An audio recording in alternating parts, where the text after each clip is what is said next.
I got a job watching security cameras. I should have never taken it. I was broke. Bills were piling up and I was desperate for work. That's when I found a late-night security job. Sit in a room, watch the cameras, and report anything suspicious. Easy money, or so I thought. The building was weird. It wasn't a bank, a store, or an office, just a cold, empty facility with endless white hallways and locked doors.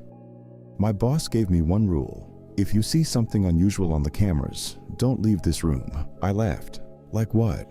He didn't answer. He just looked at me and said, whatever you do, don't open the door. That was night one. For the first few hours, nothing happened. Just still hallways and empty rooms. But then, camera 3 glitched. When it came back on, a man was standing there, tall, pale, wearing a hospital gown. His back was to the camera. I grabbed the radio. We got someone in the building. No response. I looked back at the screen. The man was closer. He hadn't moved.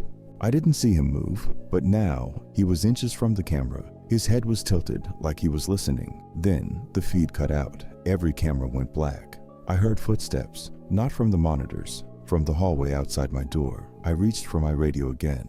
Hello, someone's in here. Static. The lights flickered. The footsteps stopped right outside the security room. I held my breath. Then knock, knock, slow, rhythmic. I checked the cameras again. They were back on, but now every screen showed the same hallway, the one outside my door, and on every single monitor I saw it. A man in a hospital gown, standing with his back to me, waiting. I didn't move, didn't breathe. Then my radio crackled. Through the static I heard a voice.